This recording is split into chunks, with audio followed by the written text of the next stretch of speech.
Zionis Yahudi mencengkeram Indonesia.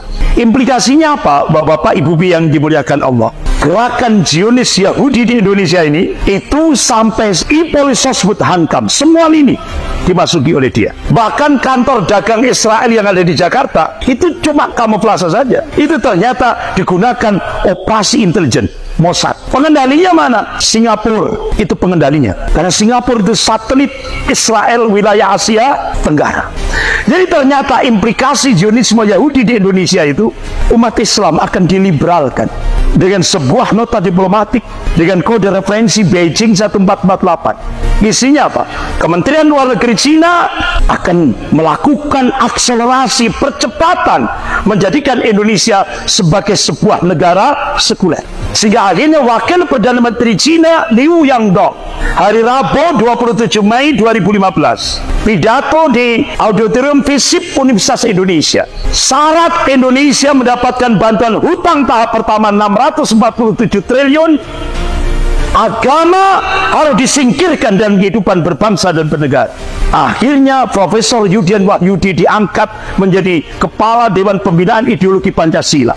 Selesai diangkat di Istana Negara, beliau memberikan statement, agama musuh terbesar Pancasila, agama musuh negara. Skat 2016. Sehingga akhirnya Mendikbud, Menteri Pendidikan dan Kebudayaan Pak Nadiem Makarim melonceng roadmap pendidikan nasional 2020-2035. Sudah tidak ada lagi agama. Akhirnya dua ormas besar, Muhammadiyah dan Majelis Ulama Indonesia Pusat, tanya kepada Mendikbud, apakah generasi Indonesia 15 tahun ke depan 2020 sampai 2035 dijadikan generasi ateis, komunis? Tidak ada jawaban. Selang berapa saat muncul peraturan pemerintah tentang standar pendidikan nasional, tidak ada lagi mata pelajaran Pancasila dan mata pelajaran bahasa Indonesia, dihapus. Bapak-bapak, ibu-ibu yang dimuliakan Allah, ujung-ujungnya ideologi Pancasila akan diganti komunis, puncaknya ateis. Kita sekarang dikuasai oleh elit Cina, Partai Komunis Cina, Triad dan Taipan Hong Kong. Ini adalah bagian dari Illuminati, Zionisme Yahudi Internasional, duet maut Cina dan Yahudi. Karena Cina punya program One Belt One Road. Ini alat penjajahan baru Cina hampir kepada 65 negara termasuk Indonesia. Bapak-bapak, ibu yang dimuliakan Allah, inilah strategi Cina yang dilakukan untuk Indonesia, one country and two system. Satu negara tapi dua sistem. Elaborasi ideologi sosialis, komunisme dan sekuler kapitalisme ini digunakan dengan di backup oleh militer Cina, yaitu tentara merah. Makanya mantan Gubernur DKI Pak Sutioso, Jenderal Sutioso, yang dulu mantan Kepala BIN Badan Intelijen Negara, dampak Indonesia dapat bantuan hutang tahap pertama 647 triliun. Wakil Perdana Menteri Cina Liu Yangdong pidato di Auditorium FISIP Universitas Indonesia hari Rabu 27 Mei 2015, 10 juta rakyat Cina daratan wajib masuk ke Indonesia. Target 2020 harus genap 10 juta.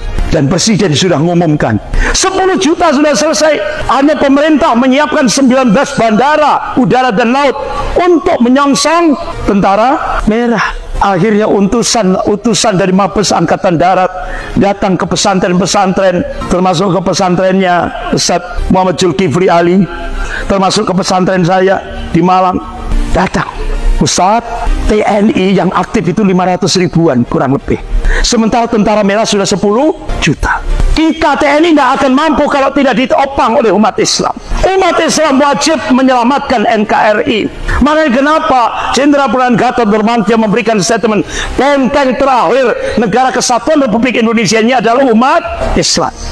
Jadi ternyata konspirasi mafia Taipan dan komunis Cina ini menjebol kedaulatan Republik Indonesia ini dengan dua proyek besar, yaitu proyek Mikarta dan proyek reklamasi. Ternyata proyek Mikarta itu grand design Cina untuk mengintegrasikan Indonesia ke cakupan wilayah ekonomi Cina. Jadi kalau kekhawatiran ini benar-benar terjadi, maka Cina dalam jangka panjang sistem pengelolaan infrastruktur pelabuhan laut, bandara akan dikendalikan pemerintah Cina. Dengan begitu berarti skema kerjasama ekonomi yang dibangun dengan pemerintah Indonesia sejatinya merupakan entry point, pintu masuk bagi penguasaan Cina terhadap sektor pertahanan dan kemiliteran Indonesia, yang pada perkembangan akan menggerus kedaulatan wilayah nasional Indonesia. Itulah yang disebut dengan bencana geopolitik. Dan ini prediksi 2030 di Indonesia akan terjadi bencana geopolitik. Indonesia tidak punya lagi wilayah kedaulatan karena kedaulatan sudah dikuasai Cina.